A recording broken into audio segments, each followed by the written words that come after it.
കൂട്ടുകാരെ, എല്ലാവർക്കും നമസ്കാരം. ഇന്ന് ഞാൻ നിങ്ങളെ കണ്ണാടി ഉപയോഗിച്ചുള്ള ഒരു ഉപകരണത്തെയാണ് പരിചയപ്പെടുത്തുന്നത്. ചെറിയ ക്ലാസ്സിലെ കുട്ടികളെ ഉദ്ദേശിച്ചാണ് ഇതിവിടെ പരിചയപ്പെടുത്തുന്നത്. അപ്പോൾ അവരെ ആദ്യമായി കണ്ണാടി സമതല ദർപ്പണത്തെ പരിചയപ്പെടുന്നു. അതിനുശേഷം അതിൻ്റെ ഉപയോഗങ്ങൾ അവർ മനസ്സിലാക്കുന്നു.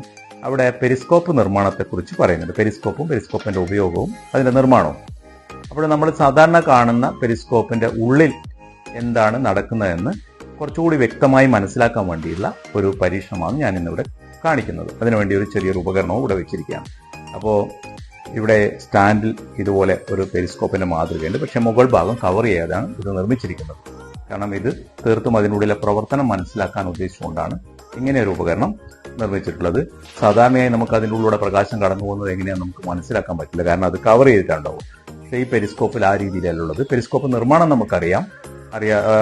രണ്ട് മിറർ ആവശ്യമാണ്. സാധാരണ മിറർ ഉപയോഗിച്ചും പ്രിസം ഉപയോഗിച്ചും ഒക്കെ പെരിസ്കോപ്പ് ഉണ്ട്. പക്ഷെ നമ്മൾ സാധാരണ മിറർ ഉപയോഗിച്ചുള്ള പെരിസ്കോപ്പാണ് ചെറിയ ക്ലാസ്സിൽ പരിചയപ്പെടുന്നത്. അപ്പോൾ രണ്ട് സമതല ദർപ്പണം വേണം. ആ രണ്ട് സമതല ദർപ്പണവും പാരലായിട്ട് 45 ഡിഗ്രിയിൽ ക്രമീകരിച്ചിരിക്കുകയാണ് ഉണ്ടാവുക. ഒരു മിറർ ഈ ഭാഗത്തും ഒരു മിറർ താഴെയാണ് ഉണ്ടാവുക. അപ്പോൾ നമ്മൾ താഴെ നിന്ന് നോക്കുമ്പോൾ മുകളിലുള്ള പ്രകാശം ആദ്യത്തെ മിററിൽ തട്ടി പ്രതിപതിച്ച് രണ്ടാമത്തെ മിററിൽ തട്ടി പ്രതിപതിച്ച് നമ്മുടെ കണ്ണിലെത്തുമ്പോഴാണ് നമ്മൾ ആ വസ്തുവിനെ കാണുക. അപ്പോൾ ഇവിടെ ഞാൻ പ്രകാശം അടിക്കുമ്പോൾ ആ പ്രകാശപാത നമുക്ക് മനസ്സിലാക്കാനും അത് ചിത്രീകരിക്കാനും ഈ ഒരു സംവിധാനം കൊണ്ട് നമുക്ക് എളുപ്പത്തിൽ സാധിക്കും. അപ്പോൾ ഇവിടെ ഒരു ലേസർ ടോർച്ചാണ് ഉപയോഗിക്കുന്നത്. ഇവിടെ ഈ മിററിലേക്ക്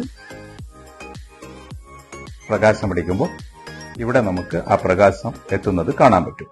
പ്രകാശരശ്മി ആദ്യത്തെ മിററിൽ തട്ടി പ്രതിപതിച്ച് രണ്ടാമത്തെ മിററിൽ തട്ടി പ്രതിപതിച്ച് ഇവിടെ സ്ക്രീനിൽ ലൈറ്റ് എത്തുന്നത് നമുക്ക് കാണാൻ പറ്റും. അപ്പോൾ ഈ പെരിസ്കോപ്പിനുള്ളിൽ പ്രകാശത്തിന്റെ പാത ചിത്രീകരിക്കാൻ നമുക്ക് വളരെയധികം സഹായിക്കുന്ന ഒരു ഉപകരണമാണ്. കുട്ടികൾക്ക് സമതല ദർപ്പണം ഉപയോഗിച്ചുള്ള പരീക്ഷണങ്ങൾ ഉപകരണ നിർമ്മാണത്തിനും ചിത്ര വരക്കുന്നതിനൊക്കെ തന്നെ ഈ ഒരു ഉപകരണം വളരെ പ്രയോജനപ്പെടുമെന്നാണ് കരുതുന്നത്.